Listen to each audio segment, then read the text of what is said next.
Aleluya. Gloria a Jesús. Cristo vive por los siglos de los siglos. Exaltado sea Dios. Glorificamos a Cristo en esta hora. Estamos aquí desde este lugar para predicar una vez más la palabra de Dios. Aleluya. La palabra del Eterno. La palabra del Rey de Reyes y Señor de Señores. Aleluya. Antes de hacerlo, quiero estar orando. Padre, en el nombre de Jesús, en esta hora estoy aquí delante de tu presencia. Rey de Reyes, te glorifico, exalto tu nombre, glorifico tu nombre. Padre, a tu nombre sea la gloria, a tu nombre sea la honra y la alabanza por los siglos de los siglos. En esta hora te ruego que tú estés glorificándote una vez más desde este lugar. Estaré disertando tu palabra desde este lugar. Te ruego que tú estés hablando conforme a tu voluntad.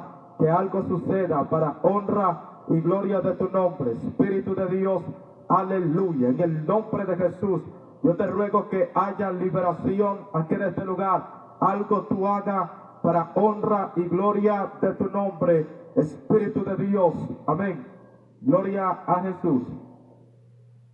Estaré abriendo la Biblia en Romanos capítulo 5, versículo 12. Romanos capítulo 5, versículo 12. Romanos 5, 12. Y por ser esta la poderosa palabra de Dios, procedo a leer la pública, honrando al Padre, al Hijo y al Espíritu Santo. Por tanto, como el pecado entró en el mundo por un hombre, y por el pecado la muerte, así la muerte pasó a todos los hombres, por cuanto todos pecaron. Por tanto, como el pecado entró en el mundo por un hombre, y por el pecado la muerte, así la muerte pasó a todos los hombres, por cuanto todos pecaron. Aleluya. Padre, en el nombre de Jesús, aquí estoy una vez más. He leído tu palabra, aquí estoy para predicar. Te ruego que tú me permitas entrar a las profundidades de ella y que tú estés hablando conforme a tu voluntad desde este lugar. Son palabras tuyas que van a ser disertadas. Padre, quiero ser tu vocero. Padre, quiero llevar esta palabra a toda criatura. Te ruego que tú estés hablando en este lugar, que tú estés abriendo los ojos del entendimiento y que el pueblo pueda entender tu palabra para honra y gloria de tu nombre, y que a través de ella puedan ser cambiados y transformados, tal como ella lo dice, en el nombre de Jesús de Nazaret. Amén. Aleluya. Vamos a estar disertando palabras de Dios en el tema. Todo el mundo necesita la solución en ese tema. Todo el mundo necesita la solución. En ese mismo tema estaremos disertando palabras de Dios.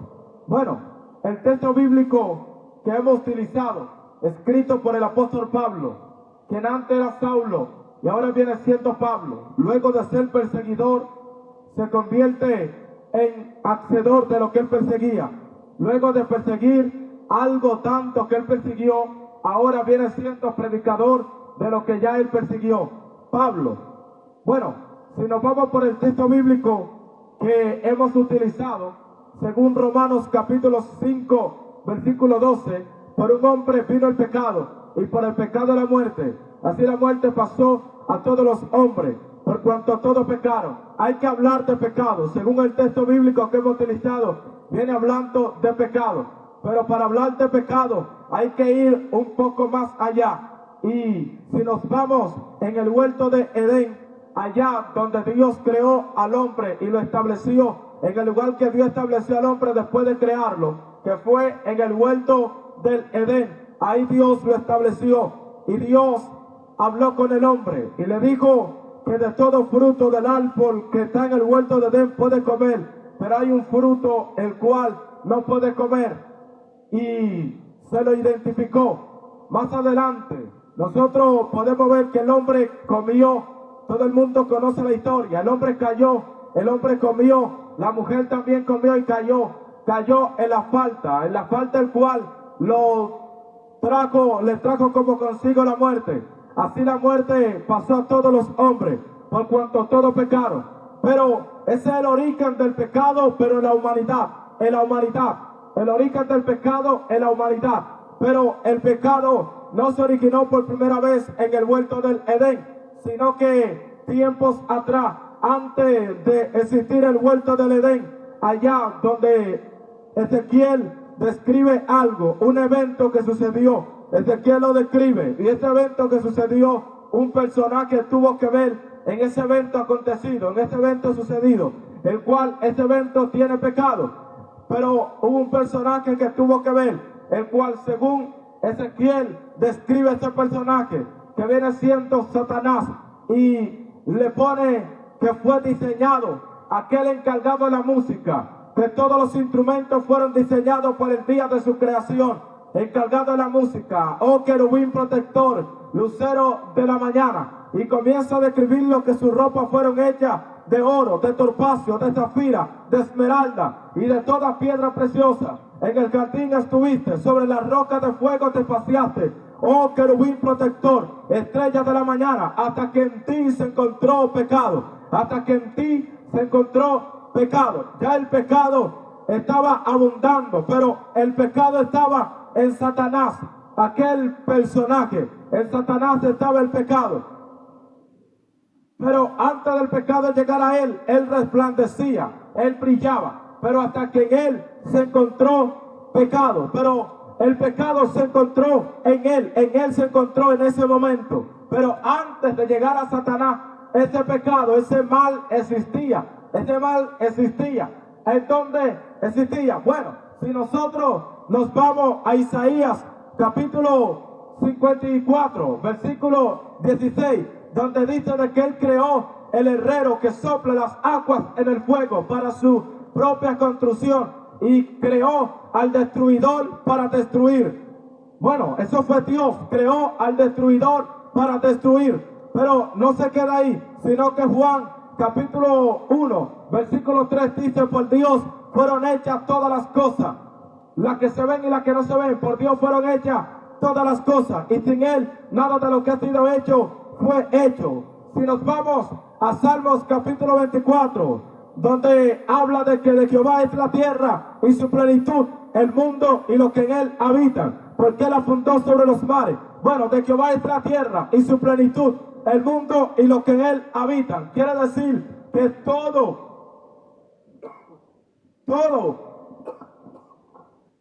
fue creado por Dios. Isaías 45 lo aclara un poquito más. Isaías 45 dice, yo soy Jehová y ninguno más después de mí, ninguno más. Quiere decir que él es la autoridad suprema, él es el todopoderoso. Pero si nos vamos un poco más allá, sin utilizar la Biblia, utilizando la misma ciencia nos da a entender de que positivo y negativo fue creado por la misma persona. Si tú analizas, hay algo, y es que los cables, energía eléctrica, en los cables de energía eléctrica hay un cable positivo y un cable negativo, pero los dos cables entran a la casa y dan su función. Los dos cables, positivo y negativo, entran a la casa y dan su función. Vienen siendo como dos equipos, domando.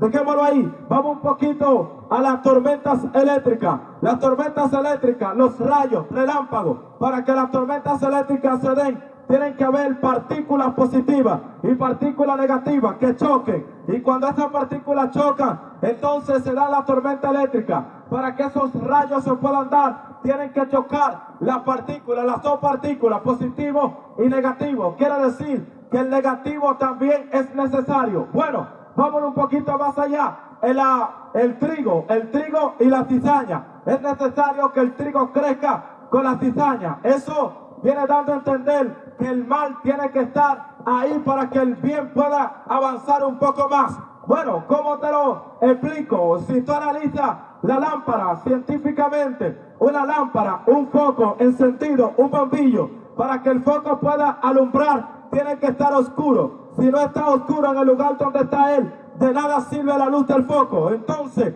como Jesús vino como luz del mundo para brillar en medio del pecado, tuvo que haber pecado primero para Jesús poder venir y brillar. Bueno, si nos vamos, ¿cómo te lo confirmo? Si nos vamos a Isaías 53, donde dice que más él molido por nuestra culpa, nuestros pecados fueron sobre él, él cargó nuestros dolores, los dolores de nosotros fueron sobre él, nosotros le vimos por azotado, menospreciado de Dios, mas él abatido, molido por nuestra culpa, por nuestro pecado, el castigo de nosotros fue sobre él, y por su llaga fuimos nosotros curados.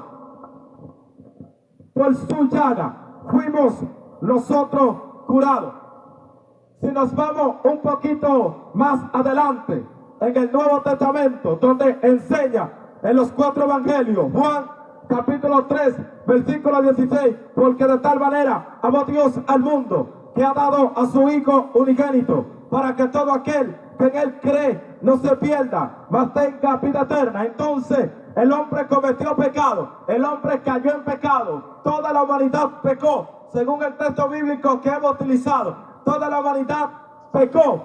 Por un hombre vino el pecado, por el pecado la muerte. Quiere decir que el pecado trae como consecuencia muerte. Por un hombre vino el pecado, por el pecado la muerte. Así la muerte pasó a todos los hombres. ¿Qué significa todo? Todo, no tiene definición. A todos los hombres, por cuanto todo pecaron. Por cuanto todo pecaron. Hay un texto bíblico que es un poquito más agresivo y dice: y están destituidos de la gloria de Dios. Por cuanto todos pecaron. Ahí hace un paréntesis de que todos pecaron. Señala toda la humanidad pecó. Pero hay algo, y es que no se queda ahí, sino que ya como el hombre pecó, toda la humanidad cayó en pecado. Toda la humanidad pecó. Es necesario que alguien se entregue. Es necesario que haya muerte para que pueda haber redención. Es necesario que haya una muerte, que muera algo para que de ese algo o alguien pueda salir vida. Y como el pecado se pagó con muerte, vino Jesús a la tierra, enviado por Dios, el mismo Jesús, enviado por Dios, el Hijo de Dios, vino a la tierra, se entregó, vino como el camino, como la solución. Entonces, como el pecado, todo el mundo pecaron, entonces Dios le envía una solución a toda la humanidad. Entonces Dios le envía una solución. Y la solución viene siendo Jesús. Jesús, Cristo, el Hijo de Dios, es la salvación, la solución del hombre.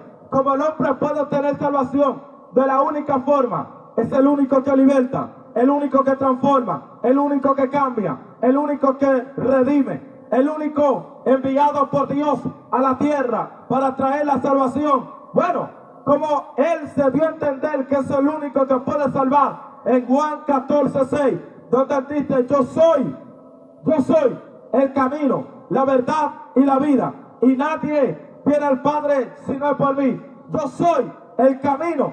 Él dando a entender que el único camino de salvación es Él. Y si Él es el camino, y el camino no se puede caminar, la gente no lo quiere caminar, entonces ¿a dónde irán a parar? Porque para poder llegar al lugar específico debe de caminar la trayectoria. Camino significa trayectoria. Y para caminar una trayectoria hay que haber un punto final, una meta. Y la meta es la salvación. Y si tú no caminas el camino de salvación, no llegará a la meta que es salvación. Bueno, seguimos en la explicación. Hay algo más allá. Y es que Él se dio a entender como la verdad. La verdad, Él es el camino. La verdad quiere decir que el único que puede transformar es Él. La verdad cambia, la verdad liberta. ¿Cómo te lo puedo confirmar bíblicamente? Bueno, Juan 8:32. Y conoceréis la verdad, y la verdad os hará libre. Y si seguimos explicando un poco más, esa verdad liberta. Entre tantas verdades, hay una sola verdad que puede libertar y transformar. Como el Padre le da vida a quien quiere y salvación, el Hijo también tiene la potestad para hacerlo. El Hijo tiene la potestad para hacerlo. Y si seguimos indagando un poco más, Jesús es la solución. Jesús viene siendo la solución. Jesús es el que cambia, el que transforma. La salvación se encuentra en Cristo Jesús. Fuera de Cristo no hay salvación. Fuera de Cristo lo que se encuentra es la sentencia que tiene Apocalipsis, capítulo 11, versículo 15, donde dice, Apocalipsis capítulo 20, versículo 15, donde enseña de que el que no se haya inscrito en el libro de la vida fue lanzado al lago de fuego. Bueno, lo que está dando a entender es que como no quiere la solución, que continúen en su pecado. Y el pecado le va a traer condenación. ¿Cómo te lo confirmo?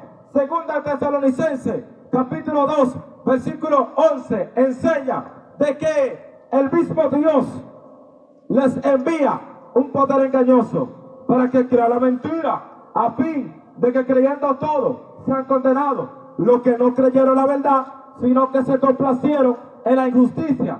Lo que dan a entender es de que yo le envié la solución. Yo le envié la solución. Yo le envié la solución. Ahí está. Pero ustedes, si no quieren esa solución, entonces yo le voy a enviar un poder engañoso. Como ustedes no quieren creer la verdad, pues crea la mentira. Que se lo lleve el mismo Satanás. Que se lo lleve. Que se lo lleve. Ya que no quieren obtener la salvación por Cristo Jesús. Esa es la idea. Cristo Jesús es la salvación. Fuera de Cristo no hay salvación. No hay vida eterna. Es en Cristo que podemos ser salvos. Él es el mediador entre Dios y los hombres. Es necesario que todo el que esté escuchando se dé cuenta y pueda entender de que Cristo es la solución de todos tus problemas. Cristo es la solución. Cristo es la solución. Aquí, yo sé que aquí va a tener ataque, va a tener guerra, va a haber fuerte conflicto, porque el mundo de las tinieblas te va a atacar. Pero lo interesante es que Cristo te puede salvar y te va a redimir del pecado. Eso sí, yo te aseguro que hay salvación en Cristo Jesús. Hay salvación en Cristo Jesús. Él es el único que puede salvar, que puede cambiar y que puede transformar. Esta solución es Cristo Jesús. Entonces el mundo completo, toda la tierra, necesita la solución. El mundo completo necesita la solución. ¿Cuál es la solución? El que ya te expliqué, Cristo Jesús. Es la única solución. Él es el verbo de Dios, enviado a la tierra. Según Juan capítulo 1, versículo 1 en adelante, enseña, en el principio era el verbo era con Dios, el verbo era Dios, el verbo se hizo carne, habitó con nosotros, vimos su gloria, como hijo unigénito de Dios. El versículo 12 dice, el versículo 11 y 12 del capítulo 1 de Juan, nos sigue detallando, y dice a los suyos vino, los suyos no lo recibieron, mas a todo el que le recibió, le dio la potestad de ser hechos hijos de Dios. Quiere decir, vino a alguien, vino a un grupo, y como ese grupo no le quiso recibir, entonces todo se fue a otro lado, y todo el que le reciba será hecho su hijo, será hecho su hijo, hecho hijo de Dios, lo que significa que todo aquel que recibe a Cristo Jesús se constituye el hijo de Dios. ¿Y qué pasaría si sucediera todo lo contrario? Bueno, lo siguiente, hay que ser claro, hay que hablar con la verdad, hay que hablar con la verdad, ahí no hay que pasar paño tibio. Usted sabe que el que no es hijo de Dios es hijo de Satanás, porque hay dos grupos, dos mandos, dos comandantes. Hay dos lados. Está la luz y está la tiniebla. Está la luz y está la tiniebla. Tal como las dos las formó una sola, un solo, formó estas dos áreas, el mismo Dios. Creado para su propio trabajo. ¿Cuál es el trabajo de la tiniebla? El trabajo de la tiniebla, ¿cuál es? Destruir. Destruir. El trabajo del destruidor, ¿cuál es? Destruir. Eso es, destruir. Para eso fue diseñado. Para eso fue creado. Entonces, si tú analizas bien, el único que puede dar vida eterna se llama Jesús. Ese es el único. Ese es el único camino de salvación. El único camino de salvación es Cristo Jesús. Y toda la tierra, toda la humanidad, todo el mundo tiene que venir a Él. Te recomiendo que venga a Él. Te recomiendo que vengas a Cristo Jesús. Te recomiendo a Jesús como el dueño de tu vida. Te recomiendo al Todopoderoso. Pero no es obligado. Es si tú quieres. Porque Dios no quiere nada obligado. A Jesús nadie lo obligó a morir en la cruz del Calvario. Él se entregó porque quiso. Por amor a Él, a nosotros, por amor a nosotros. Se entregó porque quiso. Se entregó. Entonces, Dios quiere que por amor tú te decidas por Él. Ya es tiempo. No sigas corriendo. No sigas corriendo. Es tiempo. Es tiempo de que tú dejes que Cristo cambie tu vida. Transforme tu vida. Es tiempo ya. El Evangelio se está predicando. Es tiempo ya de que Cristo pueda cambiar tu vida. Es tiempo ya. Ya es tiempo. Ya es tiempo. Entonces, todo aquel que no quiera venir a Cristo Jesús se constituye por sí solo en hijo de Satanás. Todo aquel que esté en pecado y que lo que está haciendo es pecado y todas cosas habidas y por haber, es hijo de Satanás. Es hijo de Satanás. Es hijo de Satanás. Esa sí es la verdad. Pero algo sí yo te sé decir, que si tú te decides por Cristo Jesús, tu vida le pertenece a Dios. Tú le pertenece a Dios. Pero por tu decisión, eres tú que debes decidir. Eres tú que debes decidir. No cuando Dios me toque. Estos son mensajes tocados, son mensajes para tu vida. Muchos dicen que no son hijos de Dios, tampoco son hijos de Satanás. No son de Dios ni son de Satanás. La pregunta que yo te hago, si tú no eres de Dios ni eres de Satanás, ¿de quién tú eres? ¿De quién tú eres? ¿De algún Valentía? ¿De Circunvalayer? ¿Belier Bercán? ¿De quién tú eres? Porque todos son el punto de la tiniebla. Ahora, a Dios te recomiendo que busques a Cristo Jesús para que puedas ser salvo, para que puedas tener la vida eterna. Y Cristo quiere darte esa vida eterna, el cual tú necesitas, la solución que es Cristo Jesús. Dios te bendiga.